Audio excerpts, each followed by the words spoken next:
Donc, je propose qu'on continue un peu dans la méditation que nous avions regardée la dernière fois, lorsque nous avions parlé des sentinelles des temps de la fin, en lien avec les 7 sonneries de trompette que nous retrouvons dans le livre de la Révélation. Et ce qui a motivé ou bien ce qui a justifié un tel sujet, un tel thème, c'est justement parce que quand on est au chapitre 5 du livre de la Révélation, il nous est dit qu'il y a un livre qui était scellé de 7 sceaux et dont il était question de briser les sceaux et d'en faire la lecture pour donner la révélation au peuple de Dieu. Mais quand nous regardons ces choses dans la pensée du livre de Daniel, donc dans Daniel chapitre 12, du verset 4 et le verset 9, Daniel va nous dire qu'il a reçu certaines révélations qui devaient être tenues secrètes, qui devaient être marquées du sceau du secret jusqu'au temps de la fin. Donc, on peut le regarder rapidement. Daniel chapitre 12, verset 4 et le verset 9. Frère Amen, si tu es disponible.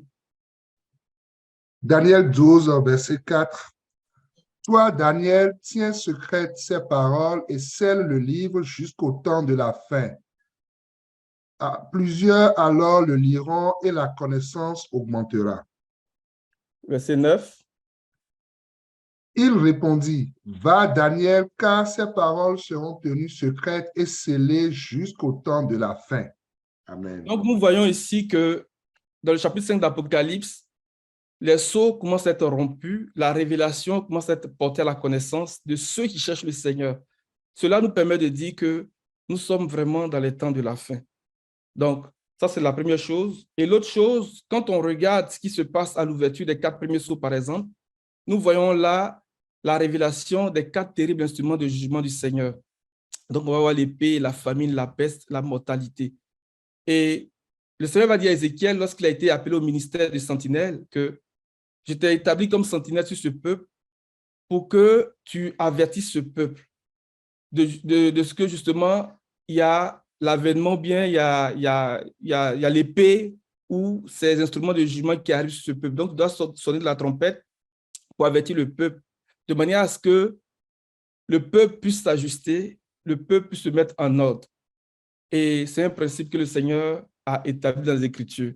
Donc, ces deux éléments mis ensemble nous ont permis de comprendre que les sons de trompette que nous voyons dans le livre de la Révélation, les 7 sons de trompette que nous voyons dans le livre de la Révélation, parlent du ministère des sentinelles des temps de la fin. Et il y a beaucoup de choses qu'on peut dire en lien avec ces sentinelles-là. Et nous avons regardé un élément précis qui concerne justement ces sentinelles-là. C'est de savoir que l'instrument qu'ils utilisent, c'est le chauffard, ou bien la corne de bélier qu'ils utilisent comme instrument pour avertir le peuple. Et nous avions compris un certain nombre d'éléments en lien avec le son du chauffard. Et ce matin, le point de méditation que je voulais envoyer ce matin, c'est que le Seigneur nous donne d'avoir l'intelligence des visions de Dieu. Parce que justement, ces sceaux-là nous parlent des visions. Ce sont des visions en réalité qui sont en train d'être révélées. Et nous allons établir cela avant de continuer.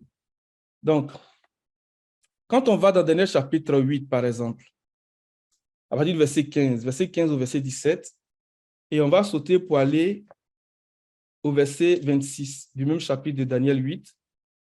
Et après, on va regarder aussi le chapitre 9 à partir du verset 24 pour voir qu'effectivement, il s'agit ici des visions, donc des visions que le Seigneur est en train de révéler, lesquelles visions concernent l'œuvre de la rédemption, bien les temps de la fin.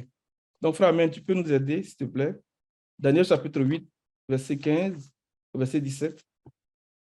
Daniel 8, verset 15 à 17. Tandis que toi, Daniel, j'avais cette vision et que je cherchais à la comprendre, voici quelqu'un qui avait l'apparence d'un homme se tenait devant moi. Et j'entendis la voix d'un homme au milieu de l'oulaï. Il cria et dit, Gabriel, explique-lui la vision. Il vint alors près du lieu où j'étais et à son approche, je fus effrayé et je tombai sur ma face. Il me dit, sois attentif, fils de l'homme, car la vision concerne un temps qui sera la fin. Dans ma version ici, second 21 dit, car la vision concerne le moment de la fin. Quand on va au verset 26, encore, frère, tu peux y aller? Ce que tu as vu à propos des soirs et des matins et qui t'a été dit est vrai. Quant à toi, tiens cette vision cachée car elle concerne une époque éloignée. Donc, c'est une vision qui concerne une époque éloignée, c'est une vision qui concerne les temps de la fin. Et quand on arrive au chapitre 9, à partir du verset 24, il va nous dire précisément que ces visions sont en réalité des sceaux, sont en réalité des marques, ce sont des secrets que le Seigneur va révéler à l'Église pour montrer justement comment l'œuvre de la rédemption va s'accomplir. Tu peux y aller. Daniel chapitre 9, verset 24. 70 semaines ont été fixées sur ton peuple et sur ta ville sainte pour faire cesser les transgressions et mettre fin au péché, pour expier l'iniquité et amener la justice éternelle, pour sceller la vision et le prophète et pour oindre le Saint des Saints. Vous voyez, ici, il dit pour sceller la vision. Donc, la vision est un sceau, mais est une parole prophétique que le Seigneur a tenue secrète, cachée, jusqu'au temps de la fin, où justement on le voit en train de révéler ces visions-là. Ça, c'est une chose que nous voyons déjà quand on considère ce que Daniel nous dit. Et donc, pendant que nous serons en train de regarder justement l'ouverture de ces sceaux, bien la brisure de ces sceaux, comprenons aussi que nous devons garder à l'esprit cette vision qui a été révélée à Daniel, cette vision qui a été donnée à Daniel. Donc, dans la séquence des événements qui vont se produire, donc en lien avec l'ouverture des 7 sceaux, des 7 trompettes et des 7 coupes, comprenons aussi que nous sommes en train de rentrer dans l'accomplissement de cette vision qui a été donnée à Daniel. Et partant de cela, il faut savoir que le chapitre 8, chapitre 9, chapitre 10, chapitre 11 et chapitre 12 de Daniel sont à prendre ensemble, sont à considérer comme un tout. Ce ne sont pas des chapitres qu'il faut dissocier. Pour avoir une bonne compréhension de ce qui est dit à Daniel ici, il faut considérer le chapitre 8 ou le chapitre 12 ensemble. Quand nous allons dans le chapitre 6 d'Apocalypse, il y a quelque chose qui est vraiment frappant. Et ce qui nous frappe tout de suite à l'ouverture des 4 premiers sceaux, c'est l'apparition d'un certain nombre de chevaux de cavaliers. Et ces cavaliers nous rappellent 2 visions en particulier que le prophète Zacharie a reçues lorsqu'ils sont revenus de l'exil de Babylone, au terme de 70 années de captivité. Et ça veut dire que ce que Jean nous révèle ici dans le chapitre 6 sont aussi des visions. Ça, c'est la deuxième chose que nous pouvons comprendre tout de suite. Nous allons y arriver quand nous allons regarder un peu de plus près ces visions-là. Et quand on va dans le chapitre 9, verset 17, tu vas nous aider, frère Amen, encore. Apocalypse 9, verset 17. Il y a pas du verset 15, s'il te plaît, pour qu'on comprenne un peu ce qui se passe. Ainsi, les 4 anges qui étaient prêts pour l'heure, le jour, le mois et l'année furent relâchés afin de faire mourir le tiers des hommes. Le nombre des troupes de la cavalerie était de 200 millions. J'en entendis le nombre. Voici comment, dans la vision, je vis les chevaux et ceux qui les montaient. On va s'arrêter là. Du chapitre 9 au chapitre 12, verset 12, nous nous trouvons dans cette période que Daniel avait déjà annoncée comme étant une période de détresse telle que le monde n'a jamais connue. Parce qu'au verset 13 du chapitre 8, Jean va nous avertir qu'il va y avoir une série de 3 malheurs qui vont s'abattre sur la terre lorsque les 3 dernières trompettes vont se faire entendre. C'est pour ça qu'il va dire, verset 13, « Je regardais et j'entendis un aigle qui volait très haut dans le ciel et qui disait d'une voix forte, « Malheur, malheur, malheur aux habitants de la terre, à cause des autres sonneries de trompettes, celles que les 3 anges vont encore faire retentir. » Et au verset 9, au chapitre 9, pardon, le verset 12, on voit que le premier malheur est passé. Au chapitre 11, verset 14, le deuxième malheur est passé.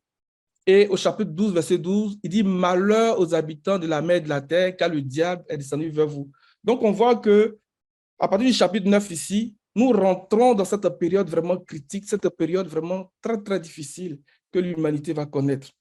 En rapport avec ce que Daniel a dit au chapitre 12, il dit que ce sera une époque de détresse telle que le monde n'a jamais connue. Et le maître lui-même, dans son discours prophétique, va reprendre cette pensée de Daniel pour dire que ce que Daniel a dit est vrai et ça va arriver. Et le point ici, en lien avec le verset 17 du chapitre 9, c'est de comprendre que tout ce qui est dit là s'inscrit dans la révélation justement de cette vision que Daniel avait reçue. C'est pour ça qu'il dit, voici comment dans la vision j'ai vu. Donc, ce sont des visions. Et c'est pour ça que ce matin, nous voulons demander au Seigneur de nous donner l'intelligence, d'avoir l'intelligence des visions. Pourquoi? Parce que dans le chapitre 9 de Daniel, et le chapitre 12, pardon, au verset 3, verset 4, frère Amen, tu peux revenir. Chapitre 12, verset 3. Ceux qui auront été perspicaces brilleront comme la splendeur du ciel, et ceux qui auront enseigné la justice à beaucoup brilleront comme les étoiles pour toujours et à perpétuité. Vous Quant à voyez, toi, vas-y, lis le verset, oui. verset 4, quant à toi, Daniel, tiens ces paroles cachées et marque le livre du sceau du secret jusqu'au moment de la fin. Beaucoup seront perplexes, mais la connaissance augmentera. Donc, ce que Daniel dit ici dans le verset 3 s'inscrit dans la pensée du Seigneur que nous retrouvons dans le chapitre 1 d'Apocalypse, le verset 3, quand il dit que heureux celui qui lit, ceux qui écoutent et qui gardent les paroles de la prophétie de ce livre, ou qui font attention à ce qui est écrit ici. Donc, ceux qui auront été perspicaces, ceux brilleront comme la splendeur du ciel, et ceux qui auront enseigné la justice à beaucoup brilleront comme les étoiles pour toujours et à perpétuité. Donc, c'est ceux-là qui, dans les temps de la fin, auront l'intelligence justement de ces visions-là et qui vont sonner de la trompette, qui vont avertir le peuple, qui vont, j'ai envie de dire, alerter le peuple et donner instruction à beaucoup. Que le Seigneur donne cette intelligence-là et que le Seigneur donne de faire vraiment des efforts pour comprendre ce qui est dit ici, parce que cela concerne notre temps. C'est pour ça que lorsque l'ange vient s'entretenir avec Daniel dans le chapitre 9, à partir du verset 20, il va dire à Daniel, Daniel dit ceci, je parlais encore, je priais, je reconnaissais mon péché et celui de mon peuple d'Israël. Et je présentais ma supplication à l'Éternel, mon Dieu, en faveur de la montagne sainte de mon Dieu. Je parlais encore dans ma prière quand l'homme Gabriel, celui que j'avais vu dans ma précédente vision, s'est approché de moi d'un vol rapide au moment de l'offrande du soir. Il m'a enseigné et a parlé avec moi et m'a dit, Daniel, je suis venu maintenant pour ouvrir ta compréhension. Lorsque tu as commencé à prier, une parole est sortie et je viens pour te l'annoncer, car tu es considéré comme précieux. Sois attentif à la parole et comprends la vision. Voici le message que l'ange Gabriel va annoncer à Gabriel, l'instruction qu'il va lui donner. Sois attentif et comprends la vision. Que le Seigneur nous donne d'être attentif ce matin, mais encore que le Seigneur nous donne l'intelligence pour comprendre la vision, pour comprendre le message qui est derrière l'ouverture de cet sceau. Parce que cela concerne notre époque. Parce qu'il a dit, cette vision concerne une époque éloignée. Et cela concerne notre époque. Cela concerne notre temps. Que le Seigneur nous aide ce matin au nom de Jésus. Avant de commencer à regarder un peu ces visions-là, si le Seigneur nous permet de regarder au moins quelques aspects de ces visions, regardons rapidement un peu ce qui se passe dans le tableau du chapitre 5 d'Apocalypse. Parce que pour voir la révélation de ces visions, il a fallu au préalable que quelqu'un soit trouvé digne d'ouvrir le livre et de le regarder. Et celui qui a été trouvé digne d'ouvrir le livre et de le regarder, il y a un témoignage qui est dit à son sujet. Et cela nous permet de comprendre que ce document, ce livre, est le document le plus important de l'histoire de l'humanité. Parce qu'il concerne comment le Seigneur va accomplir toute l'œuvre de la rédemption. Donc, depuis ce qu'il a annoncé dans Genèse chapitre 1 jusqu'à la fin du livre de la Révélation. Le mystère de Dieu, c'est l'ensemble de l'œuvre rédemptrice de Christ depuis le début jusqu'à la fin. Et aujourd'hui, nous pouvons voir que beaucoup de symboles dans le livre de l'Apocalypse perdent de leur mystère, pour dire que beaucoup de choses sont en train de se mettre en place et les choses sont en train de s'accomplir sous nos yeux. Soyons attentifs et forçons-nous de comprendre que le Seigneur ouvre notre intelligence au nom de Jésus. Frère, amen, tu vas lire pour nous du verset 1 au verset 10 d'Apocalypse. Puis je vis la main droite de celui qui était assis sur le trône, un livre écrit à l'intérieur et à l'extérieur, fermé grâce à 7 sceaux. Je vis aussi un ange puissant proclamer d'une voix forte: qui est digne d'ouvrir le livre et d'en briser les sceaux? Mais personne, ni dans le ciel, ni sur la terre, ni sous la terre, ne pouvait ouvrir le livre, ni le regarder. Je pleurais beaucoup parce que personne n'avait été trouvé digne d'ouvrir le livre et de le regarder. Alors l'un des anciens me dit: ne pleure pas, car le lion de la tribu de Juda, le rejeton de la racine de David, a vaincu pour ouvrir le livre et ses 7 sceaux. Puis je vis au milieu du trône et des 4 êtres vivants et au milieu des anciens un agneau debout comme offert en sacrifice. Il avait 7 cornes et 7 yeux, qui sont les 7 esprits de Dieu envoyés par toute la terre. Il vint prendre le livre de la main droite de celui qui était assis sur le trône. Quand il eut pris le livre, les 4 êtres vivants et les 24 anciens se prosternaient devant l'agneau. Chacun tenait une harpe et des coupes d'or remplies de parfums, qui sont les prières des saints. Et ils chantaient un cantique nouveau en disant: tu es digne de prendre le livre et d'en ouvrir les sceaux, car tu as été offert en sacrifice et tu as racheté pour Dieu par ton sang des hommes de toute tribu, de toute langue, de tout peuple et de toute nation. Verset 10. Tu as fait d'eux des rois et des prêtres pour notre Dieu, et ils régneront sur la terre. Amen. Que le Seigneur soit béni. Quelqu'un disait comme ça que le livre de la Révélation ne pouvait être écrit sans qu'il y ait des larmes qui soient versées et que ce livre ne peut être compris sans aussi qu'il y ait des larmes qui soient versées. Pour dire que c'est quelque chose qui doit nous amener à chercher vraiment le Seigneur. Pour que nous ayons la révélation et l'intelligence des mystères qui sont révélés ici. Et c'est un livre que nous devons approcher avec beaucoup d'humilité, beaucoup de prudence. Nous n'avons pas la prétention d'avoir toute la révélation, toute la compréhension. Mais nous nous appliquons et nous cherchons à comprendre cela en comptant sur la grâce de Dieu. Parce que c'est lui qui révèle. Si le Seigneur n'a pas révélé, on ne peut pas comprendre. Si le Seigneur n'a pas révélé, on ne peut pas comprendre. Au temps de Daniel, cette révélation n'était pas accessible. Daniel a dit: je ne comprends pas. Il dit: ce n'est pas pour toi, que c'est pour ceux qui vont parvenir au temps de la fin. Et nous ne sommes pas venus au temps de la fin. Donc cela nous appartient. Et il nous revient de chercher le Seigneur dans des temps de prière, dans des temps de supplication, pour que le Seigneur nous ouvre l'intelligence. Donc, il y a une question qui a été posée au début du chapitre 5 d'Apocalypse, au verset 2. Qui est digne d'ouvrir le livre et d'en briser les sceaux? Qui est digne? Qui peut comprendre ces paroles? Qui peut comprendre ces visions? Les visions de notre rédemption, qui peut les comprendre? Qui sait comment les choses vont se mettre en place? Qui sait comment les choses vont s'accomplir? Qui est digne de prendre le livre et de briser les sceaux? Au verset 5. Alors, l'un des anciens me dit: ne pleure pas, car le lion de la tribu de Juda, le rejeton de la racine de David, a vaincu pour ouvrir le livre et ses 7 sceaux. Dans ce qui est dit ici, il y a 2 choses qui doivent attirer notre attention. Il est dit que le lion de la tribu de Juda est le rejeton de la racine de David.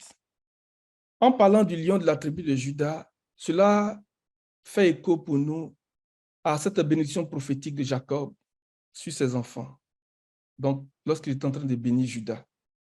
On va le lire et puis on va saisir un bout de cette bénédiction prophétique-là pour comprendre un peu la pensée du Seigneur en lien avec cette révélation qui nous est donnée ici. Donc, dans Genèse 49, verset 8, lorsque Jacob est tenté de bénir Judas, il a dit que Judas est un lion. Tu peux y aller, frère, amen. Judas, c'est toi que tes frères célébreront. Ta main sera sur la nuque de tes ennemis. Les fils de ton père se prosterneront devant toi. Judas est un jeune lion.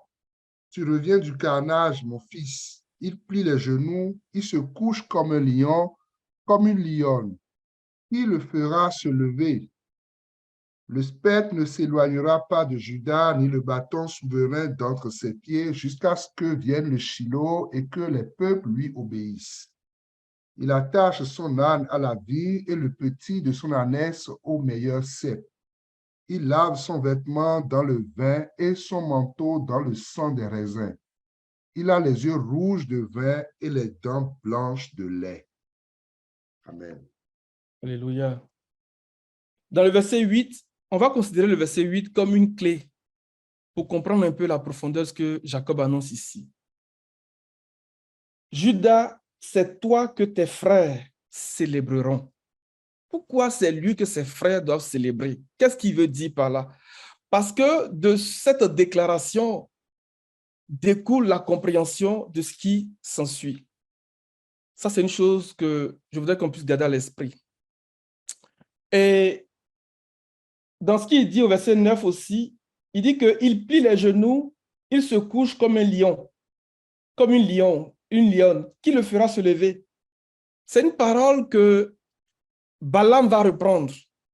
Lorsqu'il a été appelé par Balak pour maudire Israël, et après avoir essayé de plusieurs façons de maudire Israël, à un moment donné, il va faire sortir cette parole-là. Déjà, il faudrait que nous comprenions que dans la pensée de ce qui est révélé à Jean dans le chapitre 5 d'Apocalypse, là, en lien avec ce que nous sommes en train de regarder ici, donc dans Genèse 49 et dans Nombre 24, le Seigneur annonce aussi qu'il va avoir un Balaam et un Balak qui vont se lever au temps de la fin pour s'opposer au travail que le Seigneur est en train de faire. Gardons cela à l'esprit, on ne va pas aller trop loin dessus pour l'instant. Judas, c'est toi que tes frères célébreront. Ça, c'est une chose. Quand on revient dans le chapitre 5 d'Apocalypse, au verset 6, Jean dit, « Puis je vis au milieu du trône et des quatre êtres vivants et au milieu des anciens, un agneau debout comme offert en sacrifice. » L'agneau est le symbole de la rédemption. L'agneau est le symbole de la délivrance. En souvenir de ce que le Seigneur a fait en Égypte pour libérer son peuple.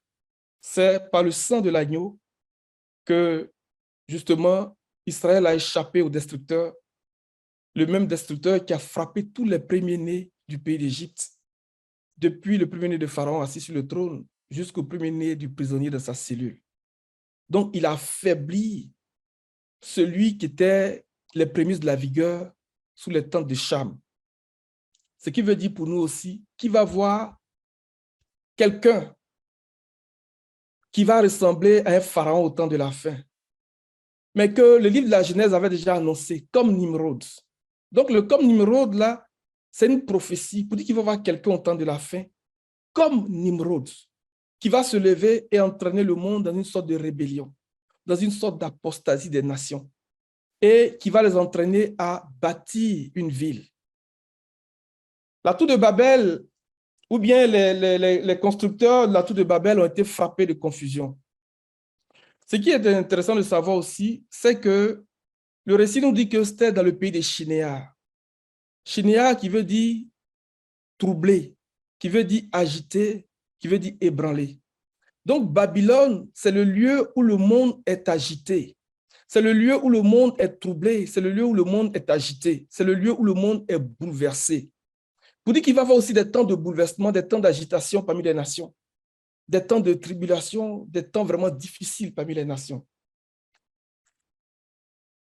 Ça, c'est une chose. Je vais sauter pour aller chercher un élément de ce qui est dit dans le cantique des quatre êtres vivants et des anciens. Et nous allons pouvoir faire le lien par la suite avec les autres éléments qui sont dits en lien avec celui qui a été trouvé digne d'ouvrir le livre et de nous en faire comprendre la révélation. Au verset 9, pardon, chapitre 5, il chantait un cantique nouveau en disant, « Tu es digne de prendre le livre et d'en ouvrir les sceaux, car tu as été offert en sacrifice et tu as racheté pour Dieu par ton sang des hommes de toute tribu, de toute langue, de tout peuple, de toute nation. Tu as fait d'eux des rois et des prêtres pour notre Dieu, et ils régneront sur la terre. » Il dit que tu as racheté pour Dieu.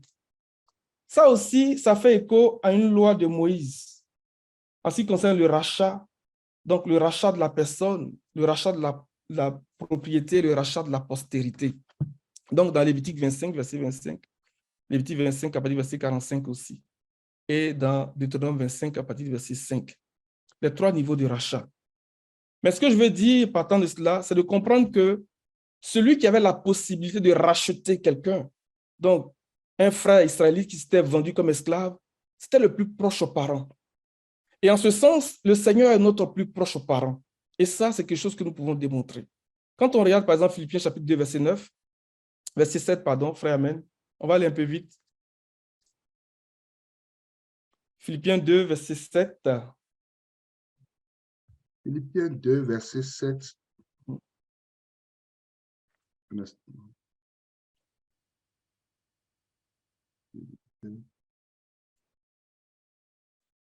Mais il s'est dépouillé lui-même en prenant une condition de serviteur, en devenant semblable aux êtres humains.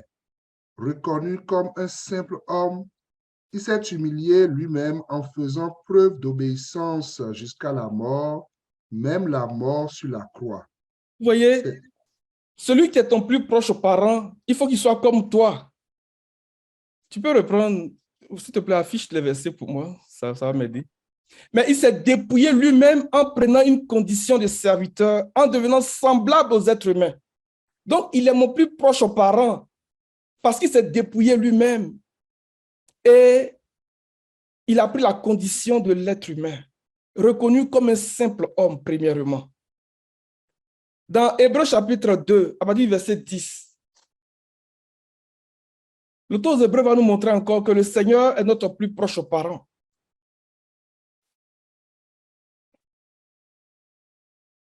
Vas-y. Hébreux 2, à partir du verset 10. En effet, celui pour qui et par qui toute chose existe voulait conduire à la gloire beaucoup de fils. Il lui convenait donc de qualifier parfaitement par des souffrances l'auteur de leur salut. De fait, celui qui procure la sainteté et ceux qui en bénéficient ont tous une seule et même origine. C'est pourquoi il n'a pas honte de les appeler ses frères. Verset 12, vas-y. Lorsqu'il dit « J'annoncerai ton nom à mes frères, je te célébrerai au milieu de l'assemblée. » Et encore, je me confierai en lui, et enfin, me voici, moi et les enfants que Dieu m'a donnés. Verset 14. Puisque ces enfants ont en commun la condition humaine, lui-même l'a aussi partagée de façon similaire. Alléluia. Ainsi, il est notre plus proche aux parents. Philippiens nous dit qu'il s'est rendu semblable aux êtres humains. Il a pris la condition de l'homme. Et dans ce que Paul nous dit ici, au verset 14 particulièrement, il va dire que puisque ses enfants ont en commun la condition humaine, lui-même l'a aussi partagé de façon similaire. Il est mon plus proche aux parents. Je ne veux pas dire que quelqu'un est mon parent si on n'est pas pareil dans la nature et toutes ces choses. Il est notre plus proche aux parents. Pour dire que celui qui a le droit de rachat en Israël, c'est notre plus proche aux parents et le Seigneur, en ce sens, est notre plus proche aux parents. Et lequel plus proche parent peut racheter notre personne de l'esclavage, peut racheter notre propriété et peut racheter notre postérité. Et c'est ce que nous allons voir à travers la vie de Boaz, de Naomi et de Ruth. Nous allons lire un bout et dans ce que nous allons lire, nous allons retrouver la pensée de Jacob de Genèse 49, le verset 8, lorsqu'il a dit « Judas, c'est toi que tes frères célébreront. » Et partant de ce que nous allons lire, nous allons rejoindre le deuxième aspect de ce qui a été dit à Jean dans le verset 5 du chapitre 5, quand il a dit que le lion de la tribu de Juda, le descendant de la racine de David. De là, nous allons voir pourquoi est-ce que cette révélation a été donnée à Jean et qu'est-ce que nous devons comprendre par cela. Tu peux y aller dans Ruth chapitre 4 à partir du verset 7. C'est une longue lecture, mais on va le lire quand même. Tu peux projeter le verset, s'il te plaît? Merci, mon frère. Autrefois en Israël, pour valider toute affaire relative à un rachat ou à un échange, on retirait sa sandale et on la donnait à l'autre. C'était ce geste qui servait d'attestation en Israël. Celui qui avait le droit de rachat dit donc à Boaz, fais-en l'acquisition pour ton compte et retira sa sandale. Alors Boaz dit aux anciens et à tout le peuple, vous êtes témoins aujourd'hui que j'ai acquis de la main de Naomi tout ce qui appartenait à Elimelech, à Kiljon et à Machlon, et que j'ai également acquis pour femme Ruth, la Moabite, femme de Machlon, pour maintenir le nom du défunt sur son héritage, afin qu'il ne disparaisse pas parmi ses frères, ni à la porte de sa ville. Vous en êtes témoins aujourd'hui. On va s'arrêter là pour l'instant. Vous voyez, il y a le thème acquis. Il dit, vous êtes témoins aujourd'hui que j'ai acquis. Tu peux remonter un verset. Que j'ai acquis de la main, oui, voilà, que j'ai acquis de la main de Naomi tout ce qui appartenait à Elimelech, à Kiljon et à Machlon. Donc, le mari de Naomi et puis ses deux fils qui étaient morts. Donc, il a acquis de la main de Naomi tout ce qui leur appartenait. Donc, les terres, et s'ils avaient des propriétés, certainement des propriétés. Mais il va aller plus loin, il va dire, j'ai acquis pour femme. Une femme, est-ce que c'est un objet qu'on va acheter? Je ne pense pas. Pour ceux qui sont mariés, ils savent que tu ne vas pas acheter une femme. Mais il dit, j'ai acquis. Vous voyez? Donc, à travers ce qu'il est en train de dire ici, il est en train de nous donner une révélation de cette loi de Moïse-là, qui montre comment le plus proche parent est celui qui a le droit de rachat. Donc, on voit les trois niveaux de rachat. Et puis, il va expliquer, afin de maintenir le nom du défunt aux portes de la ville. J'ai acquis. Mais au verset 7, il va dire que lorsqu'on scellait une transaction, on retirait la chaussure et tout ça. Mais lui, ici, c'est son sang. C'est le sacrifice de Christ à la croix. Tu vas le lire pour nous. Verset 7, s'il te plaît. Verset 7. Autrefois en Israël, pour valider toute affaire relative à un rachat ou à un échange, on retirait sa sandale et on la donnait à l'autre. C'était ce geste qui servait d'attestation en Israël. Le Seigneur Jésus, par son sacrifice, nous a acquis comme épouse, comme royaume de sacrificateurs pour Dieu notre Père. Et ce document-là est comme une attestation de ce que nous lui appartenons, est comme la preuve irréfutable de ce qu'il est venu accomplir cette œuvre-là pour notre rédemption. Donc, pour la rédemption de notre personne, la rédemption de notre propriété, la rédemption de notre postérité. Et à travers ces trois niveaux-là, nous pouvons voir la rédemption de notre esprit, la rédemption de notre âme et la rédemption de notre corps. Voyez-vous? Il dit, j'ai acquis. Mais plus loin, quand les anciens vont commencer à bénir Boaz, on va continuer, on va descendre un peu. Amen.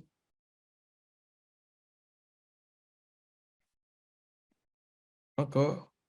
Vas-y, tu peux lire à partir d'ici. Non, reviens. Oui, ici. Tout le peuple qui était à la porte et les anciens dirent, nous en sommes témoins, que l'Éternel rende la femme qui entre dans ta famille semblable à Rachel et à Léa, qui ont toutes les deux donné naissance à la communauté d'Israël. Montre ta force dans Ephrata et fais-toi un nom dans Bethléem. Il est dit dans le chapitre 5 de l'Apocalypse que l'agneau avait 7 cornes. La corne, c'est le symbole de la force, de la puissance. Mais le terme qui est utilisé là, est le même terme qui est utilisé dans le Strong hébreu pour parler de la corne. Donc, le Seigneur, il a manifesté sa corne. Et c'est le même terme que Zacharie, le père de Jean-Baptiste, va dire. Il a suscité une puissance de salut. Là où c'est une puissance, il va dire une corne de salut. Donc, le Seigneur a manifesté, ou bien il manifeste une puissance de salut, une corne de salut dans l'Église, pour que nous soyons sa propriété, sa possession, pour que nous lui appartenons en tant qu'épouse, en tant que royaume de sacrificateurs. Manifeste ta force dans Ephrata. Ephrata, c'est un type de l'Église. Et fais-toi un nom dans Bethléem. Fais-toi un nom. Par la corne de salut, se fait un nom. Tu continues, mon frère? C'est d'aller un peu vite. Descends, un verset. Ouais. Puis la descendance que l'Éternel te donnera par cette jeune femme fait ressembler ta famille à celle de Péret que Tamar a donnée à Juda. Boaz épousa Ruth, elle devint sa femme et il s'unit à elle. L'Éternel permit à Ruth de devenir enceinte et elle mit au monde un fils. Dans ce qui nous est dit ici dans le chapitre 5 d'Apocalypse, gardons à l'esprit qu'il est question de la naissance d'un fils. Lorsque nous parlons de cette œuvre rédemptrice du Seigneur pour nous, gardons à l'esprit qu'il est question d'un mariage, d'une union, d'une épouse, de laquelle va naître un fils. Continue la lecture. Les femmes dirent à Naomi, « Béni soit l'Éternel qui ne t'a pas laissé manquer aujourd'hui d'une personne ayant le droit de rachat. Que son nom soit célébré en Israël. » Vous voyez ici, non, n'y va pas vite, mon frère. Que son nom soit célébré en Israël. Judas, c'est toi que tes frères célébreront. Donc, Jacob était rentré d'une certaine façon dans la pensée de Dieu pour dire que si les frères de Judas devaient le célébrer, c'était en vertu ou bien c'était par rapport au fait qu'il y a un fils qui doit naître. Et parce que l'Église, ça va pour donner naissance au fils mâle, comprenons que c'est le nom du Seigneur Jésus-Christ que nous devons célébrer. Judas, c'est toi que tes frères célébreront. Lis la suite. Cet enfant sera ton réconfort et le soutien de ta vieillesse, car ta belle-fille qui t'aime l'a mis au monde, elle qui vaut mieux pour toi que 7 fils. Naomi prit l'enfant, le serra sur sa poitrine et l'éleva. Les voisines lui donnèrent un nom en disant, « Un fils est né à Naomi, et elle l'appelait Obed. Ce fut le père d'Isaïe, père de David. » Continue. Voici la lignée de Péretz. Péretz, je continue? Oui, vas-y, mon frère. Péretz eut pour fils Hetzron, Hetzron eut Ram, Ram eut Aminadab.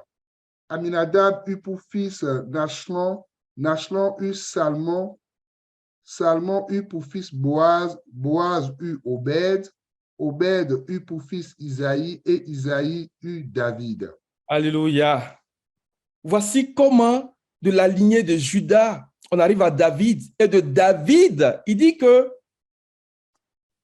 il est le lion de Judas et le rejeton de la racine de David. Au verset 6, il dit qu'il a vu comme un agneau qui était là, comme immolé, qui avait 7 cornes et 7 yeux, qui sont les 7 esprits de Dieu. On va lire 2 versets. Dans 1 Chronique 5, à partir du verset 1, et puis Ésaïe chapitre 11. Parce que les 7 esprits de Dieu, c'est ce que Ésaïe va nous révéler dans le chapitre 11 d'Ésaïe. Donc, c'est vraiment lui, notre plus proche parent. C'est vraiment lui, notre rédemption, notre rédempteur.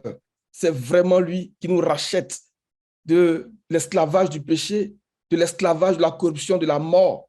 C'est vraiment lui qui relève notre tête de l'opprobre, de la mort au nom de Jésus. 1 Chronique 5, à partir du verset 1. Descendant de Ruben, l'aîné d'Israël, en effet, c'était lui le premier-né, mais parce qu'il avait souillé le lit de son père, son droit d'aînesse fut donné au fils de Joseph, le fils d'Israël, si bien qu'il ne fut pas enregistré dans les généalogies comme le premier-né. Quant à Judas, il fut certes puissant parmi ses frères, et de lui est issu un prince, mais le droit d'aînesse appartenait à Joseph. Il est dit que Judas était puissant. Donc, le lion de la tribu de Judas, le lion, c'est le symbole de la puissance. Mais de lui est issu un prince. Notre Seigneur est notre prince. Alléluia. Il est le premier-né.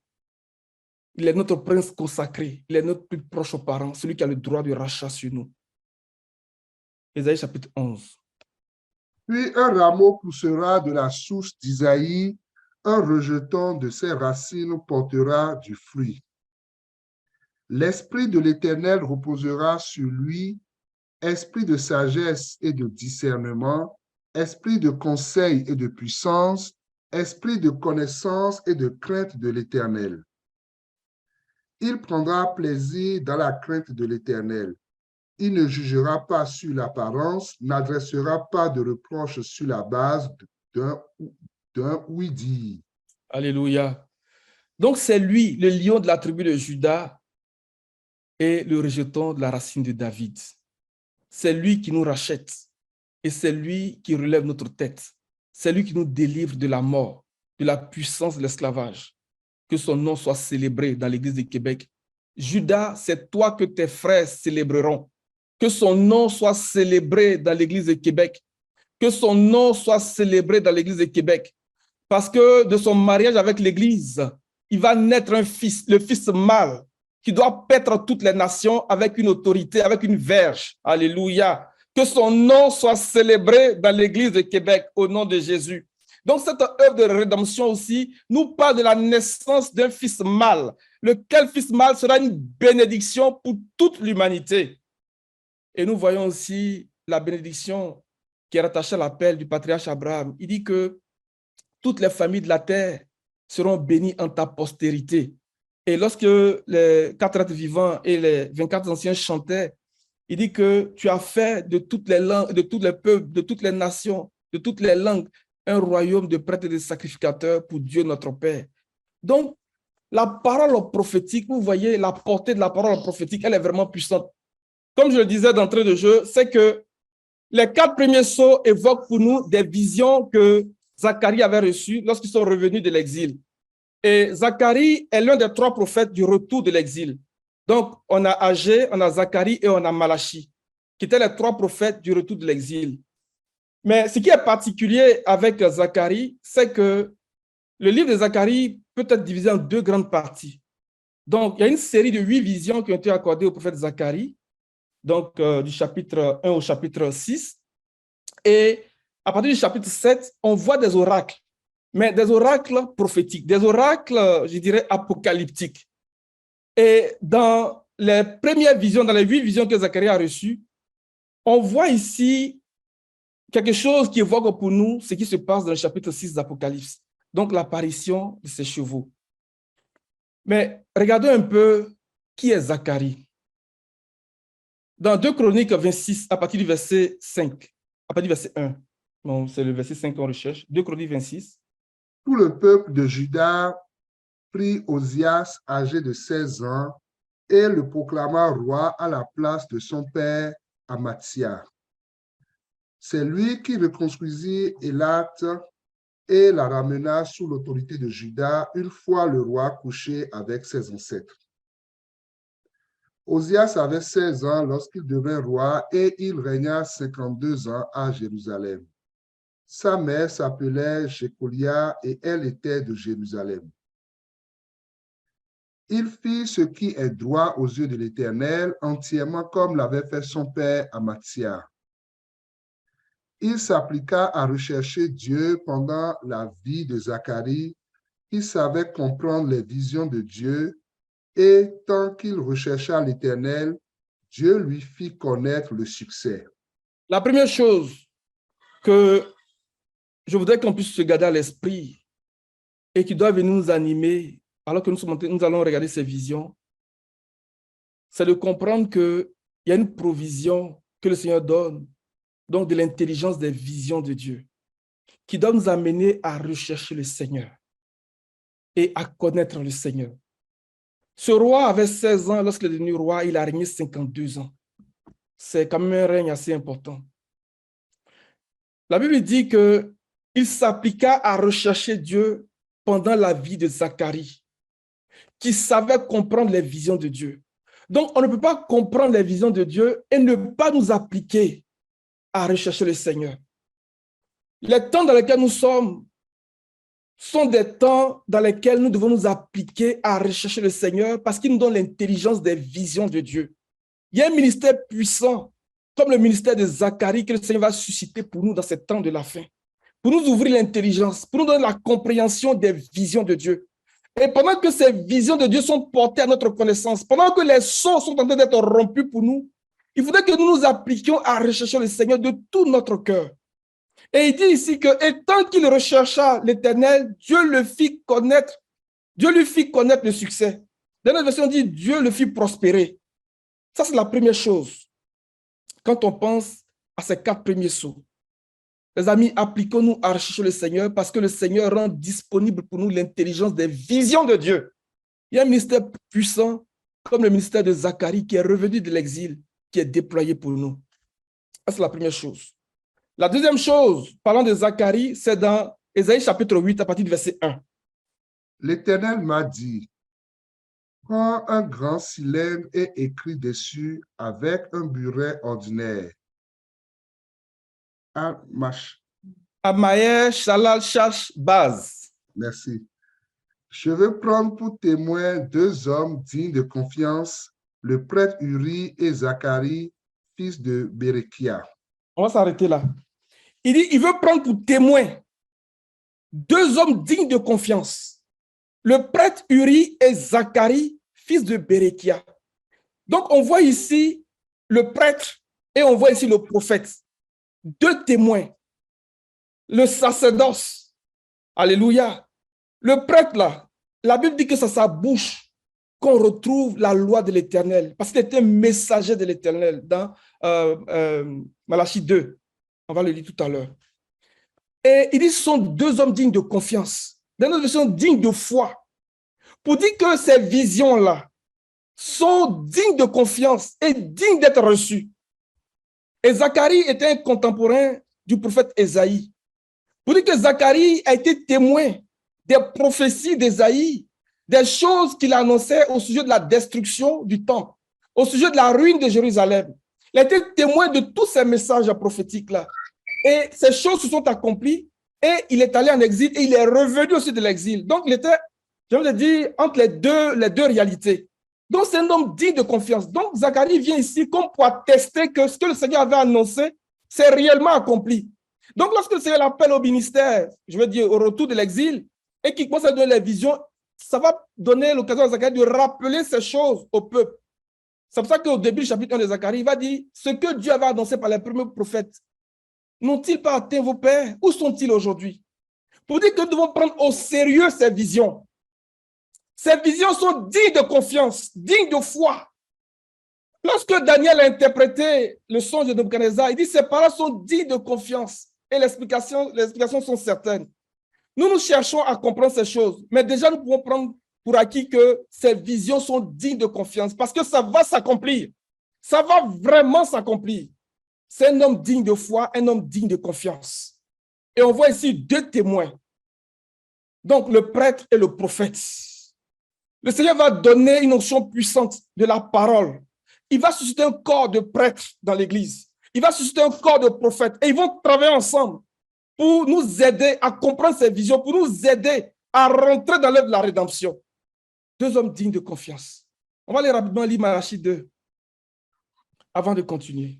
À partir du verset 5 jusqu'au verset 7. Mon alliance avec lui était une alliance de vie et de paix. Je les ai donnés pour qu'ils me craignent et il a eu pour moi de la crainte. Il a tremblé devant mon nom. La loi de vérité était dans sa bouche. On ne trouvait pas d'injustice sur ses lèvres. Il a marché avec moi dans la paix et dans la droiture, et il a détourné beaucoup d'hommes du mal. En effet, les lèvres du prêtre sont les gardiennes de la connaissance, et c'est à sa bouche qu'on demande la loi, parce qu'il est un messager de l'Éternel, le maître de l'univers. En effet, les lèvres du prêtre sont les gardiens de la connaissance. Le Seigneur va nous donner la connaissance. Il va susciter pour nous une notion puissante de prêtre, lévite. C'est à sa bouche qu'on demande la loi de l'Éternel, parce qu'il est un messager de l'Éternel, le maître de l'univers. Une notion puissante de la parole prophétique, de l'esprit de la prophétie va être donné à l'Église pour attester ces choses comme des témoins du Seigneur, de ce que le Seigneur est en train de faire pour nous dans ces temps de la fin. Alléluia. Et lorsque on va dans Néhémie chapitre 8, on voit encore Zacharie qui était avec Zorobabel, qui était avec Agé, qui était avec les Lévites, alors que Esdras faisait la lecture de la loi au peuple pendant le 7e mois à la porte des eaux, et ils donnaient l'explication, ils interprétaient ces choses-là pour le peuple. Donc c'est un ministère, c'est un corps de ministère que le Seigneur va donner pour que justement ces visions nous soient intelligibles. Nous prions pour l'Église du Québec. Que le Seigneur nous accorde sa faveur et que le Seigneur nous donne cette onction puissante qui suscite pour nous ces deux témoins, le ministère prophétique et le ministère de l'enseignement de la loi du Seigneur au nom puissant de Jésus. Mais lorsque le Seigneur va reprendre les pharisiens, dans Matthieu 23, on va aller le regarder, il va parler encore de Zacharie pour parler de temps difficiles, pour parler du fait qu'il a envoyé ses serviteurs, les prophètes, qui ont été lapidés, qui ont été tués. Donc, depuis Abel jusqu'à Zacharie, le même Zacharie, fils de Béréchia, qui a été tué entre le temple et l'autel. Donc, Matthieu 23, à partir du verset 35. Frère, on va lire rapidement parce que le temps est en train de partir. Afin que retombe sur vous tout le sang innocent versé sur la terre, depuis le sang d'Abel le juste jusqu'au sang de Zacharie, fils de Béréchia, que vous avez tué entre le temple et l'autel. Continue, verset 37. En vérité, je vous le dis, tout cela retombera sur cette génération. Jérusalem, Jérusalem, toi qui tues les prophètes et qui lapides ceux qui te sont envoyés. Combien de fois j'ai voulu rassembler tes enfants comme une poule rassemble ses poussins sous ses ailes, et vous ne l'avez pas voulu. Voici que votre maison vous sera laissée déserte. Car, je vous le dis, vous ne me verrez plus désormais jusqu'à ce que vous disiez, béni soit celui qui vient au nom du Seigneur. Donc le Seigneur, il dit ici, verset 35, afin que retombe sur vous tout le sang innocent versé depuis le sang d'Abel, le juste, jusqu'au sang de Zacharie, fils de Béréchia, que vous avez tué entre le temple et l'autel. Le Seigneur a envoyé ses serviteurs, il a envoyé des apôtres. Puis il va dire, je vous envoie des sages et des apôtres. Mais vous tuerez les uns, vous lapiderez les autres. Et puis il va dire cela. Donc il les envoie dans quel but? Il dit que Jérusalem, Jérusalem, toi qui tues les prophètes et qui lapides ceux qui te sont envoyés. Combien de fois j'ai voulu rassembler tes enfants? Donc il les envoie pour rassembler ses enfants, pour les rassembler dans le corps. Donc pendant que nous regardons ces visions, comprenons que c'est un temps de rassemblement que le Seigneur est en train d'ouvrir pour l'Église, à rentrer dans l'œuvre de la rédemption, à rentrer dans l'œuvre de la rédemption au nom de Jésus. C'est vraiment important. Mais pendant que cet appel est envoyé, pendant que cet appel est adressé, ils vont tuer les uns, ils vont lapider les autres. Donc, lapider ici, tuer ici, on le retrouve dans la pensée de Jérémie chapitre 18, verset 18. Lorsque Jérémie a commencé à sonner de la trompette, ils ont commencé à faire des complots contre Jérémie. Ils ont dit, venez, tuons Jérémie, la parole ne manquera pas. Donc, tuer le prophète, c'est de s'opposer à la parole de Dieu. C'est de faire en sorte que la parole prophétique ne soit pas libérée. Il dit, tuons-le à coup de parole. Tu peux nous trouver le verset, s'il te plaît, Jérémie 18, verset 18. Cependant, ils ont dit, venez, préparons un plan contre Jérémie. L'enseignement ne manquera pas, puisque nous avons des prêtres, ni les conseils, puisque nous avons des sages, ni les paroles, puisque nous avons des prophètes. Venez, tuons-le à coups de parole et ne prêtons aucune attention à tout ce qu'il dit. Voici comment il tue les prophètes et il tue ceux qui sont envoyés de la part du Seigneur. Alors que le Seigneur les envoie pour rassembler son peuple dans le corps. Il dit, j'ai voulu vous rassembler comme une poule rassemble sa couvée sur ses ailes et vous n'avez pas voulu. Et il y a beaucoup qui ne veulent pas entendre ce message. Que le Seigneur nous garde d'une telle attitude au nom puissant de Jésus-Christ. Maintenant, si nous revenons dans le livre de Zacharie, on va lire à partir du verset 1 et on va regarder brièvement la première vision que Zacharie a reçue qui nous rappelle ces chevaux de Apocalypse chapitre 6. Regardez, il y a un détail que je voudrais partager et finir sur un autre point rapidement. Zacharie chapitre 1. À partir du verset 1. Le 8e mois, la 2e année du règne de Darius, la parole de l'Éternel fut adressée au prophète Zacharie, fils de Bérekia et petit-fils d'Ido. L'Éternel a été très irrité contre vos ancêtres. Annonce-leur donc, voici ce que dit l'Éternel, le Maître de l'univers. Revenez à moi, déclare l'Éternel, le Maître de l'univers, et je reviendrai à vous, dit l'Éternel, le Maître de l'univers. Ne soyez pas comme vos ancêtres auxquels les premiers prophètes proclamaient, voici ce que dit l'Éternel, le Maître de l'univers. Renoncez à vos mauvaises voies, à vos mauvaises actions. Mais ils n'ont pas écouté, ils n'ont pas fait attention à moi, déclare l'Éternel. Vos ancêtres, où sont-ils? Et les prophètes pouvaient-ils vivre éternellement? Cependant, mes paroles et mes prescriptions dont j'avais chargé mes serviteurs, les prophètes, n'ont-elles pas atteint vos ancêtres? Ils sont revenus à moi et ils ont reconnu. L'Éternel, le Maître de l'univers, nous a traités comme il avait décidé de le faire, conformément à notre conduite et à nos agissements. Donc, c'est ce que nous disions. Zacharie a été témoin des prophéties d'Ésaïe, des choses qui avaient été annoncées sur la ruine de Jérusalem, sur la destruction de Jérusalem. Et le Seigneur évoque ou bien éveille à notre esprit le souvenir de ces prophéties-là pour dire qu'il va y avoir un temps vraiment difficile, un temps vraiment effroyable qui va arriver. Et il dit ici que vos pères, où sont-ils? Les paroles que j'avais annoncées par la bouche de mes premiers prophètes n'ont-elles pas fini par les atteindre? Ce que le Seigneur a annoncé, ça va finir par arriver.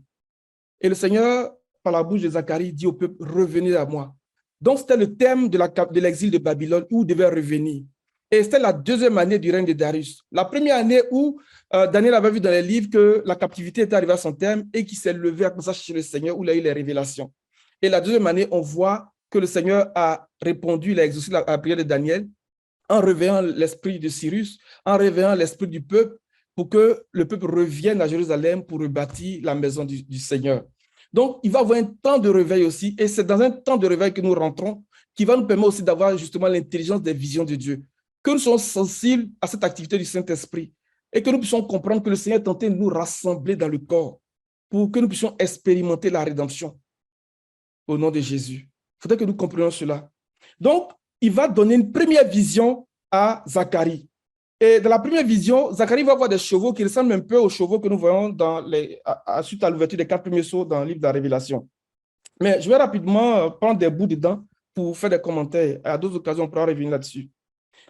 Il dit ceci, le 24e jour du 11e mois, qui est le mois de Shebat, la 2e année du règne de Darius, la parole de l'Éternel fut adressée à Zacharie, fils de Bérekia et petit-fils d'Ido. Donc, c'est pour ça qu'on a lu les autres passages qui parlaient de Zacharie.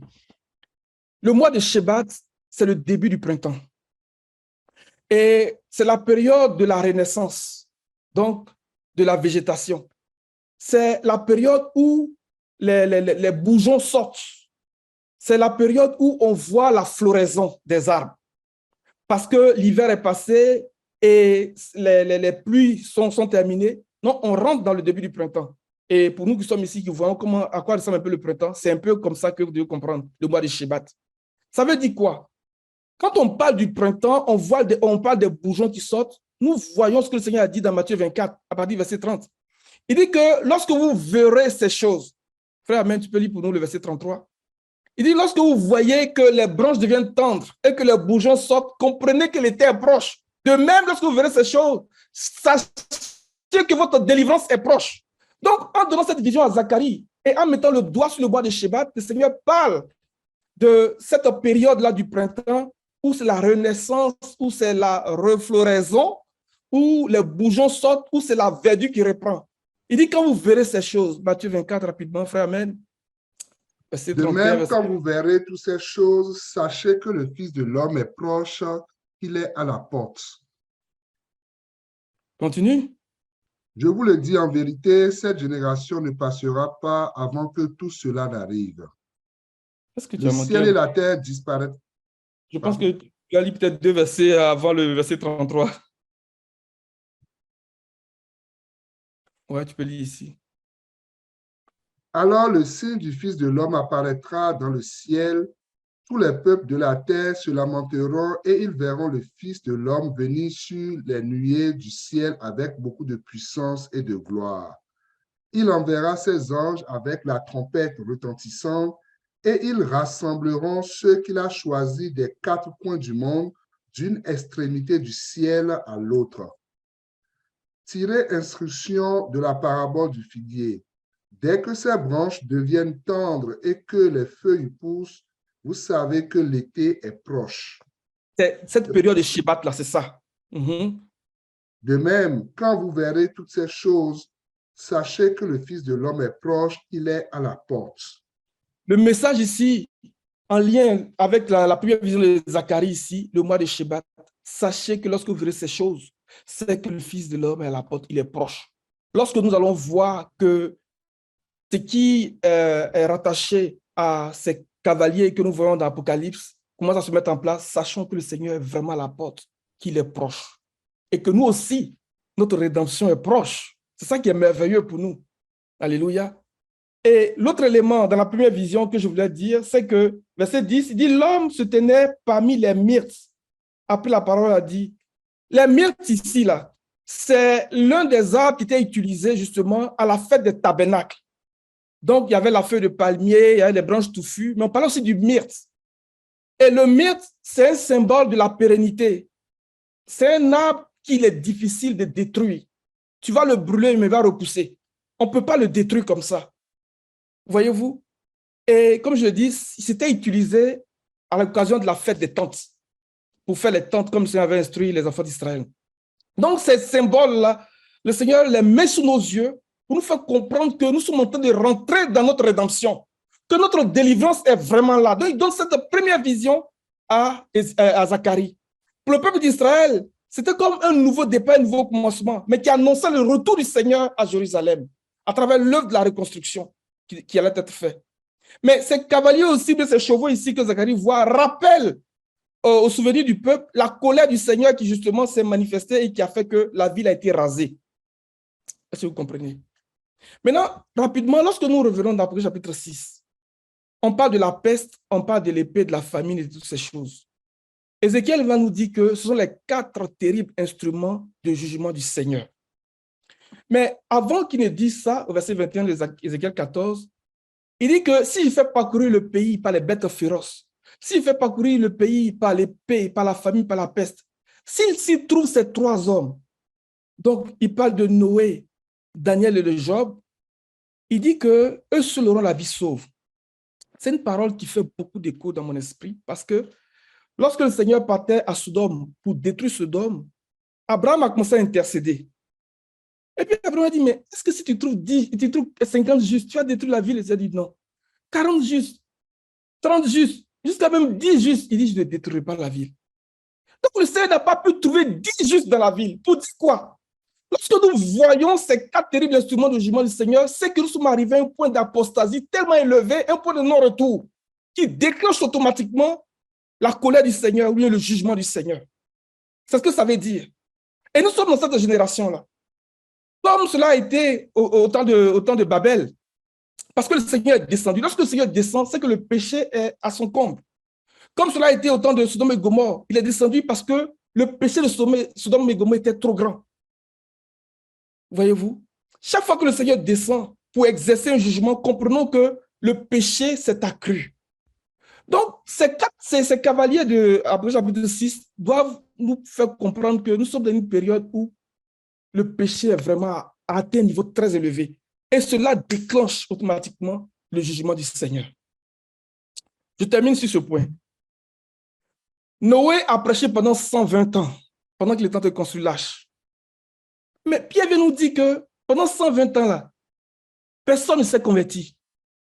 Personne n'a accepté son témoignage. Pourquoi?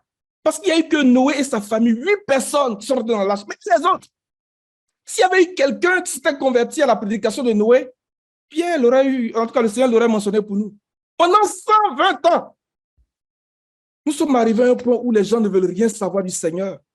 Les gens ont rejeté tout ce qui est du Seigneur et ils commencent à voter des lois, faire des choses qui vont déclencher le jugement du Seigneur.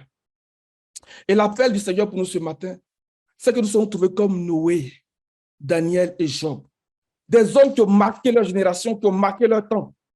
La Bible dit que voici l'histoire de Noé. C'est un homme intègre et juste dans sa génération. Or, Paul qui va nous dire qu'il n'y a pas un juste, pas même un seul. Mais on dit lui seul. Donc, c'est un type de Christ.